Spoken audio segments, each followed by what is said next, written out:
Halo semuanya, apa kabar dan selamat datang di Auto Max. Di sebelah kanan gue ada Hyundai Ioniq.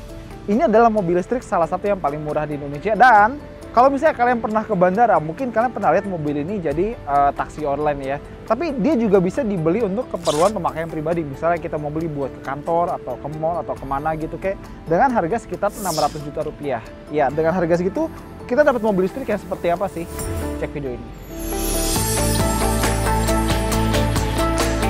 Jadi pertama-tama yang pengen gue kasih tahu adalah Ioniq yang bisa kita beli itu speknya beda sama yang jadi taksi online di bandara.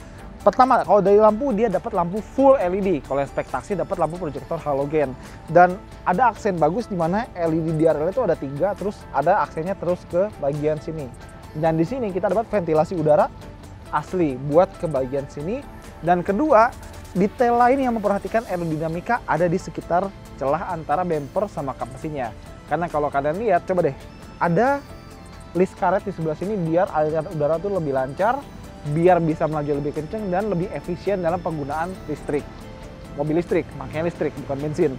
Dan di bagian grillnya, emang sih kalau mobil listrik sebenarnya nggak butuh grill, tapi karena Hyundai kan terkenal dengan grill yang bentuknya segi 6, makanya dibikin aja biar kelihatan, oh ini Hyundai melalui grill segi 6-nya. Dan di bagian sini ada panel yang sekarang ketutup. Tapi kalau misalnya kita nyalain AC mobil ini, dia bakal ngebuka pelan-pelan. Nah, terus kalau ngeliat peleknya ya mungkin adalah pelek yang paling tidak bagus dan kecil ya.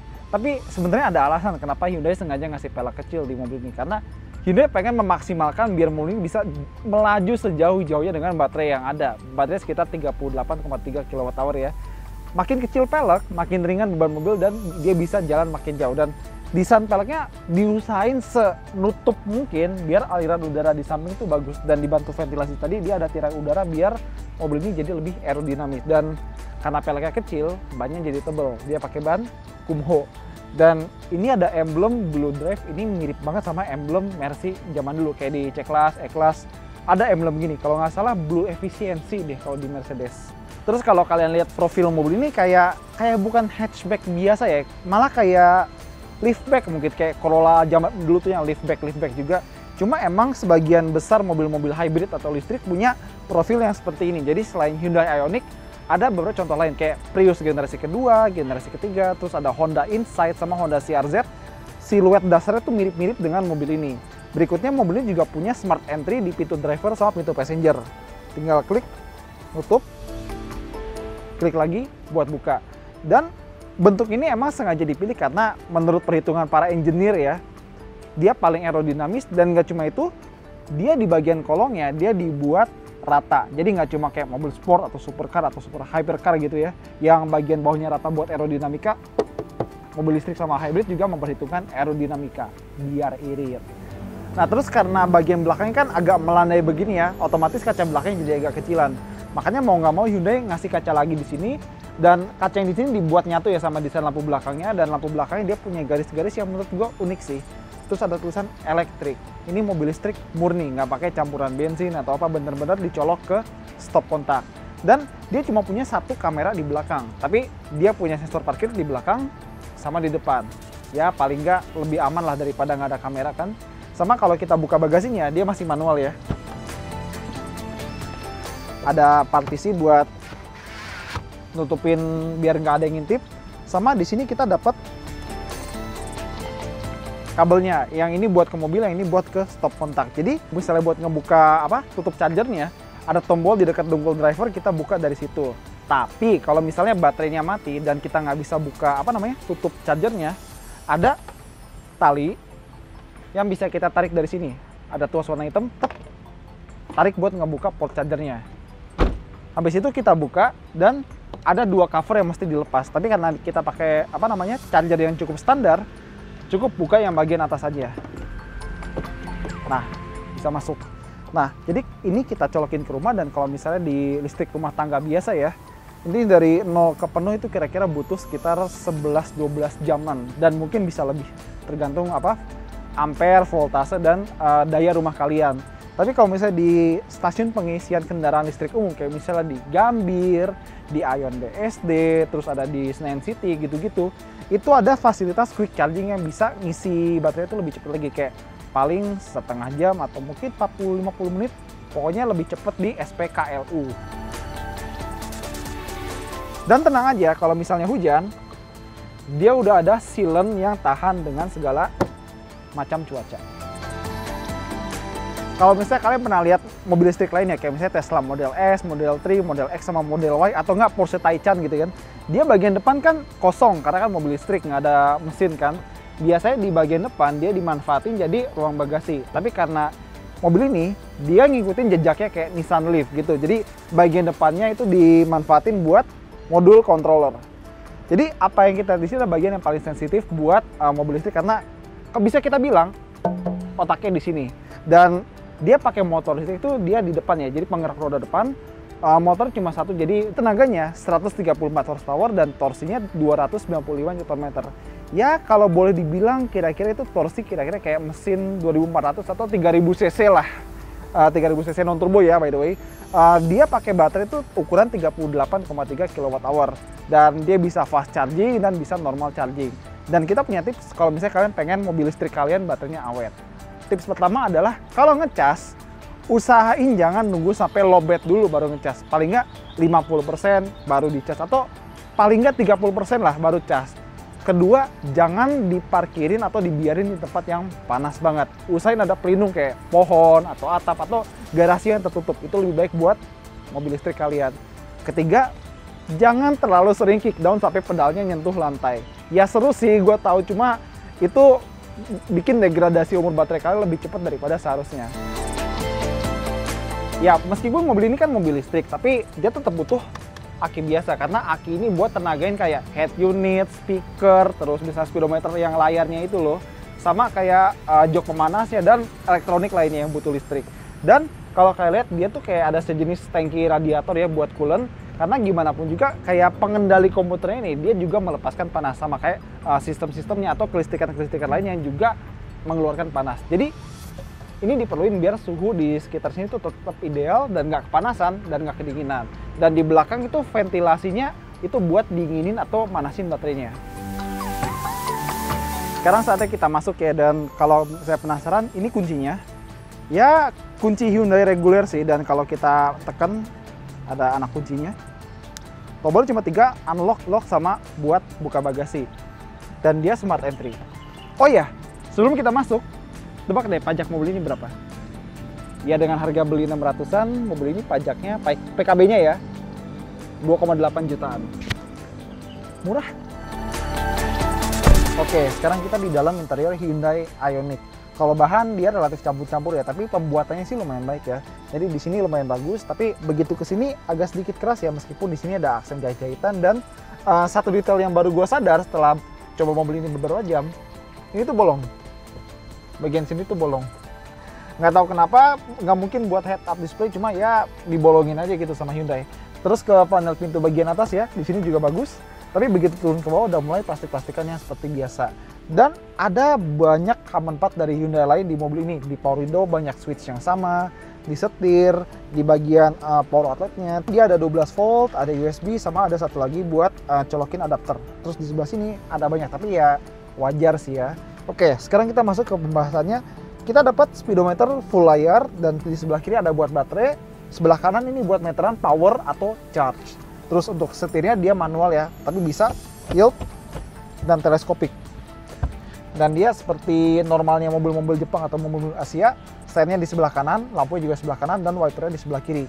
Sama tombol-tombol di sini buat head unitnya, sebelah sini buat cruise control sama MID. Dan di dekat dengkul supir ini ada tombol buat nyala atau matiin blind spot monitoring. Jadi kalau misalnya ada mobil atau motor di belakang kita, ntar ada alarmnya kalau misalnya kita ngesen ke arah kiri atau kanan. Terus ada juga buat buka tutup charger. Dan jok driver elektrik ya, maju, mundur, naik, turun, rebah atau tegak, dan ada lumbar support elektrik juga. Tapi sisanya jok penumpang depan sampai jok belakang semuanya manual.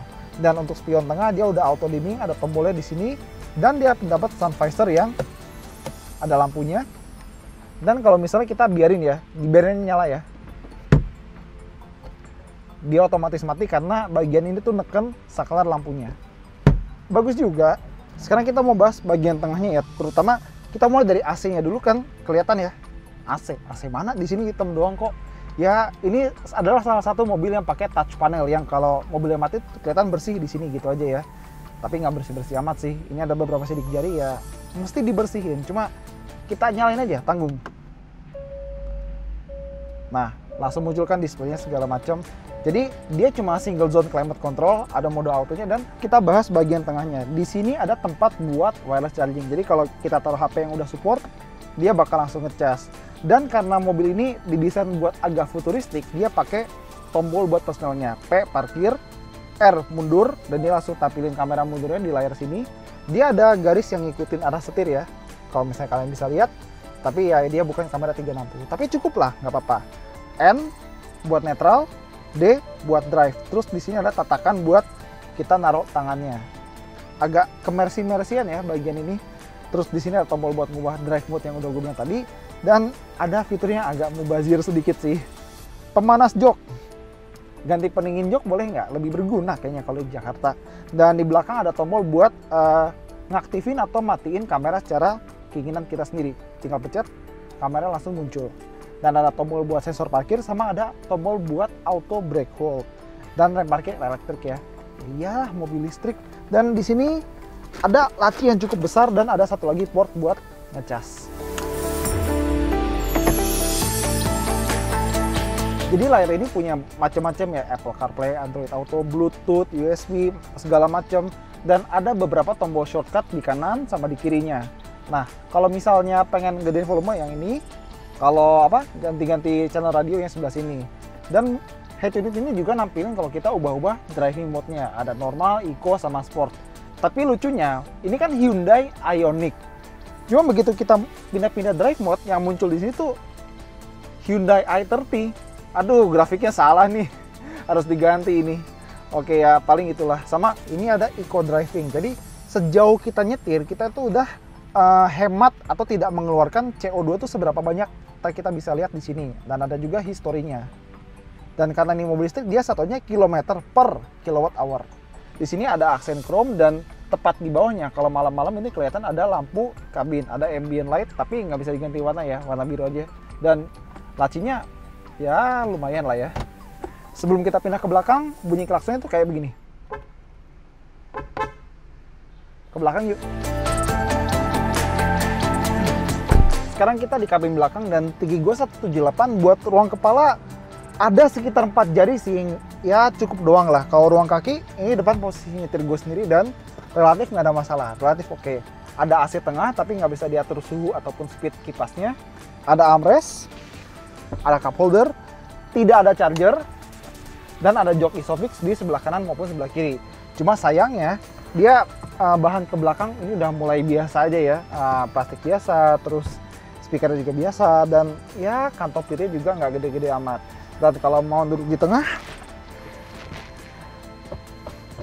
padahal tadi di kiri sama di kanan tuh gue duduk dan ini paha gue nggak tertopang dengan sempurna karena sekali lagi di bawah tuh baterai, apalagi di tengah nggak terlalu nyaman ya. Jadi kalau misalnya buat duduk di belakang ya oke-oke aja, dan karena mobil ini dia pakai suspensi belakangnya torsion bar, jadi ya mungkin bantingan di belakang tidak seenak kalau misalnya kita duduk di depan.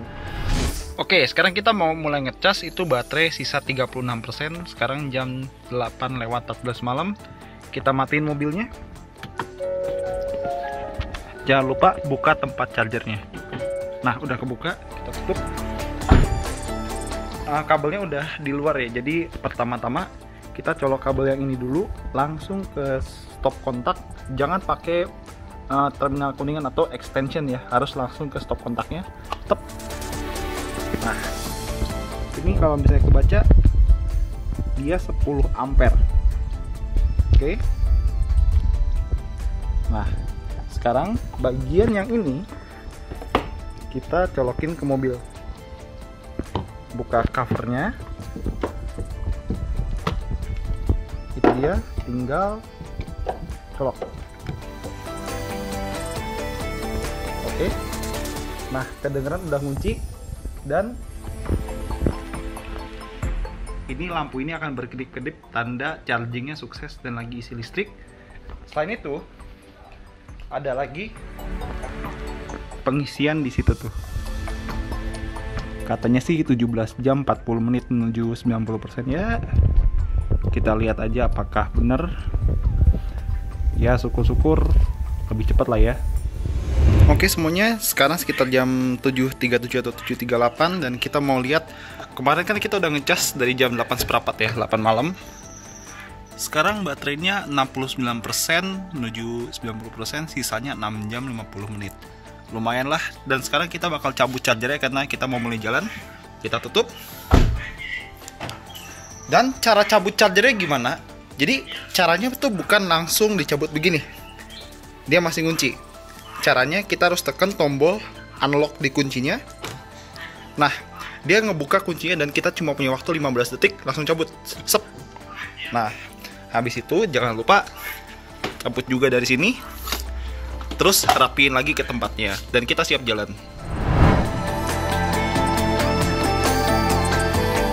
Nah, sekarang saatnya kita nyetir si Hyundai Ioniq ini. Dan hal pertama yang pengen gue bilang adalah mobil-mobil kayak hybrid, plug-in hybrid, terus kayak mobil listrik begini, electric vehicle itu benar-benar jagonya tuh dalam kota.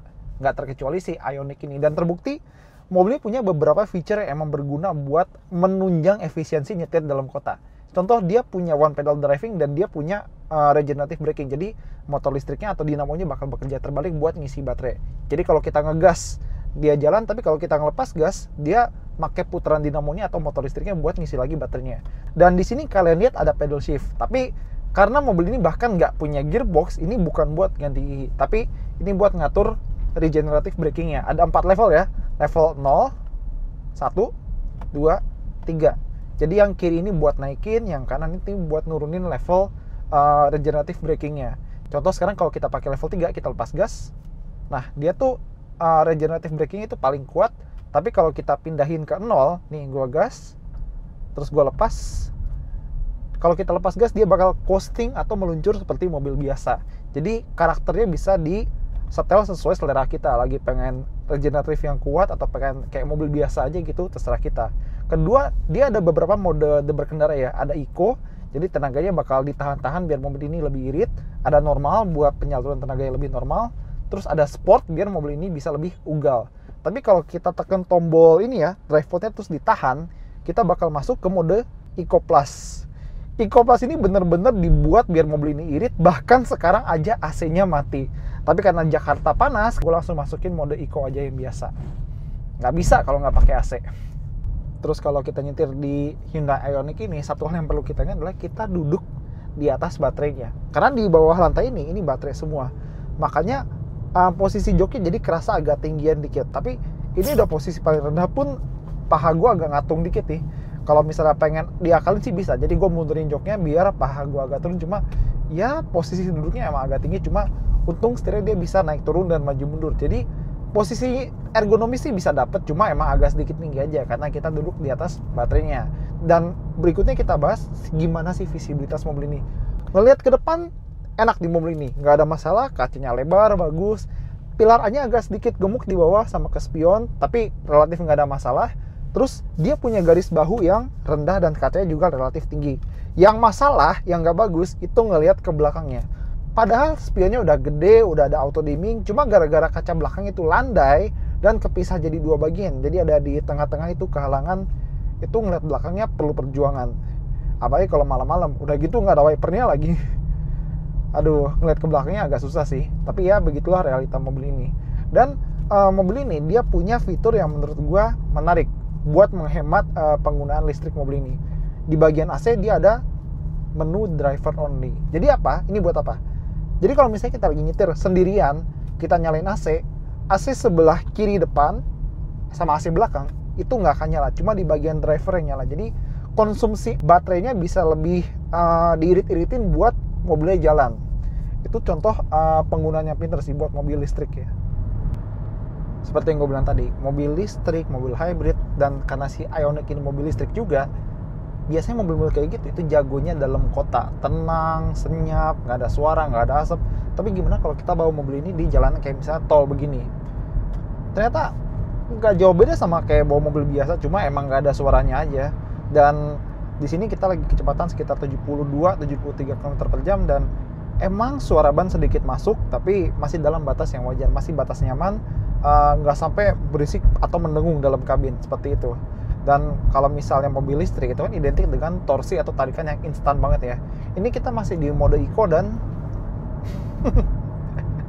ya torsi instannya masih ada, tapi itu di mode eco.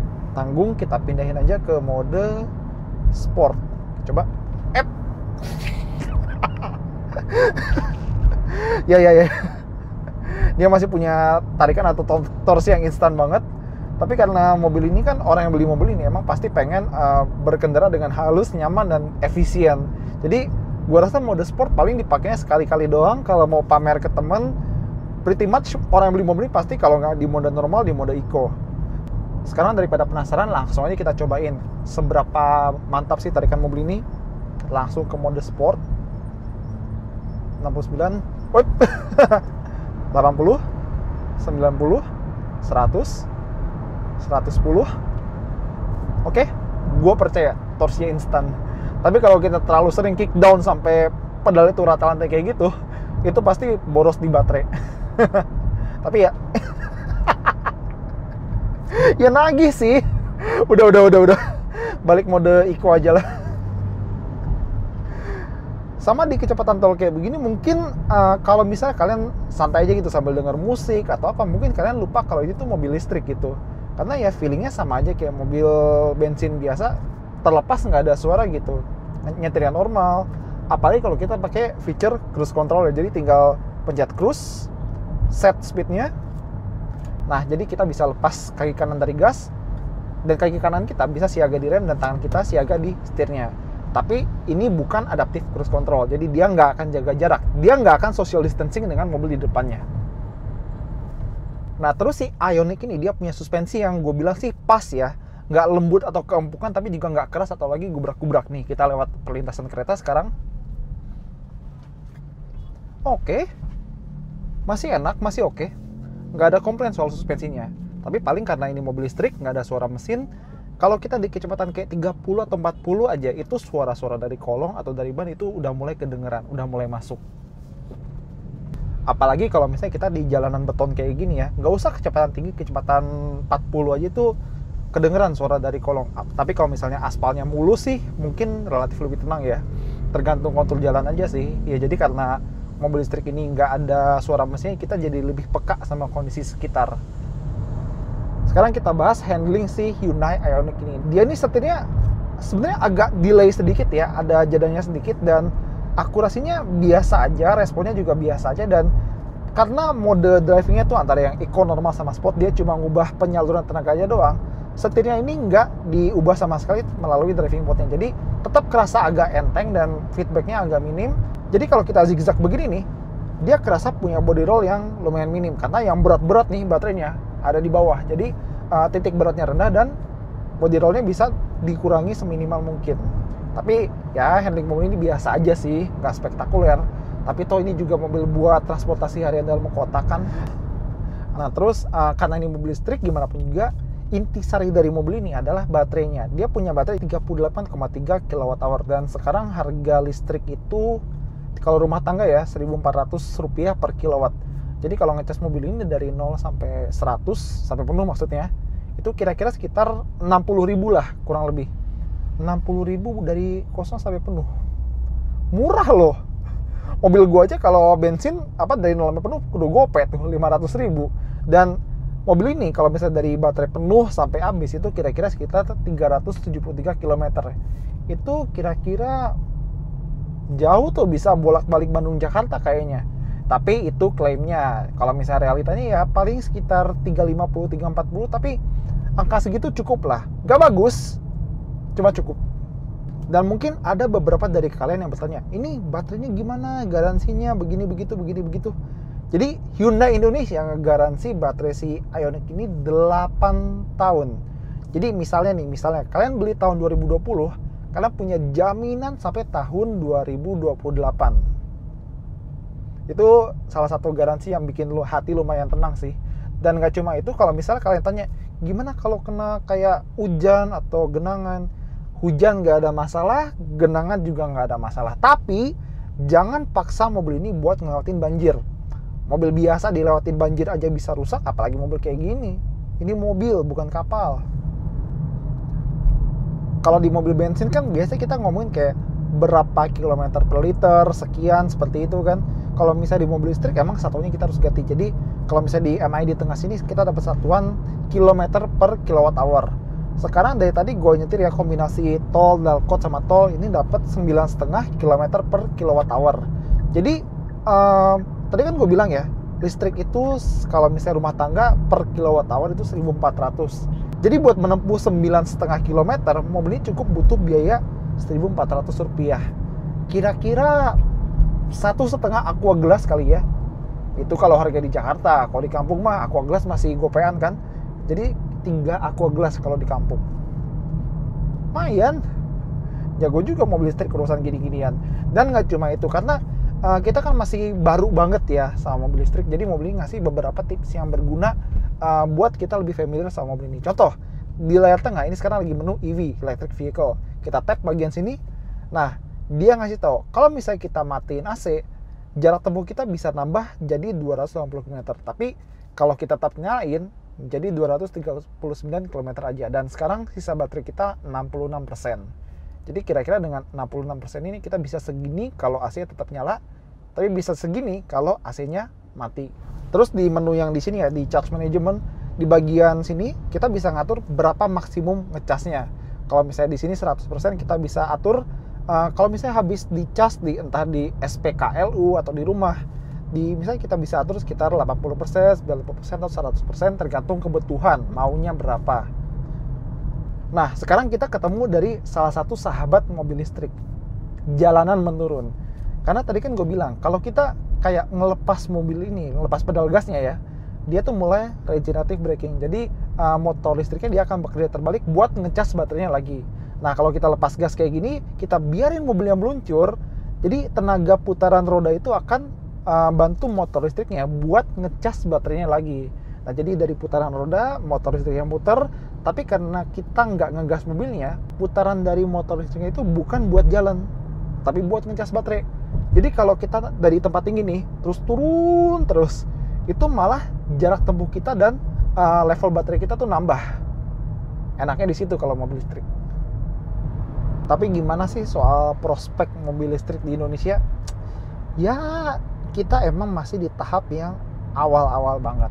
Jadi kalau misalnya bicara nggak usah Jakarta deh, agak luasan dikit. Jabodetabek. Ada berapa tempat di mana sih kita bisa ngecas mobil listrik kayak begini? 4. Cuma 4. Dan kalau misalnya ngecas di rumah sebenarnya bisa, cuma kalau misalnya dengan listrik rumah tangga itu dari kayak 0 ke penuh gitu butuh kayak sekitar 11-12 jam. Itu dengan ampere yang nggak gede-gede amat. Jadi ya sebenarnya mobil listrik kayak si Ioniq ini lebih cocok buat orang yang udah punya mobil lain. Jadi kayak mobil listriknya itu kalau misalnya kalian bener-bener cuma bisa beli satu mobil, kalian beli mobil ini pakainya buat dalam kota aja, buat keseharian aja. Terus kalau misalnya buat acara-acara spesial kayak mudik, pulang kampung, atau road trip yang jauh sekalian, ya sewa mobil lain atau pakai kendaraan umum gitu kan. Pilihan kalian.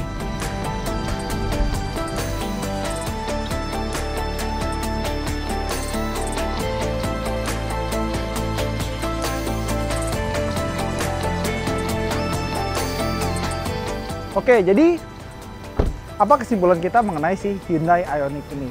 Ya, kita tahu harga 600 juta mungkin nggak murah buat kebanyakan orang ya. Tapi emang mobil listrik nggak ada yang murah sekarang. Tapi dengan Hyundai Ioniq ini kita dapat mobil listrik buatan Korea yang pure listrik, nggak pakai bensin, tinggal dicas ke colokan listrik. Dan dia juga punya kabin yang lumayan oke, teknologi yang lumayan canggih. Dan kalau misalnya kita bawa sendiri buat driving ya, dia juga lumayan mantap. Apalagi nih ya, sekarang kita udah mulai menemukan beberapa aturan yang memudahkan kepemilikan mobil listrik. Misalnya DP 0%, terus bebas ganjil genap, dan pajaknya jadi lebih murah. Mobil ini pajaknya 2,8 jutaan. Lumayan murah kan? Ya tapi gimana pun juga buat memiliki mobil listrik seperti mobil ini misalnya butuh komitmen yang lumayan gede. Contohnya mungkin kita harus siapin daya di rumah. Kalau misalnya masih kurang harus kita naikin lagi. Terus setiap kali mau jalan kemana gitu, misalnya agak jauh dikit keluar kota, harus merencanakan dengan tepat biar nggak kehabisan baterai di tengah jalan. Dan itu juga kita harus tahu nih tempat ngecas di mana sesuai rute kita nggak, seperti itu. Ya mungkin sekarang kita emang belum begitu siap buat mobil listrik, tapi gue yakin kayak 5-10 tahun ke depan mungkin mobil listrik akan jadi new normal. Oke, semuanya itu aja dari Auto.Next. Thank you banget udah nonton. Kalau menurut kalian video ini bermanfaat, jangan lupa di like, jangan lupa beri komentar, dan jangan lupa subscribe. Oke, saya Hilarius Satrio, pamit undur diri. Hati-hati di jalan. Dadah.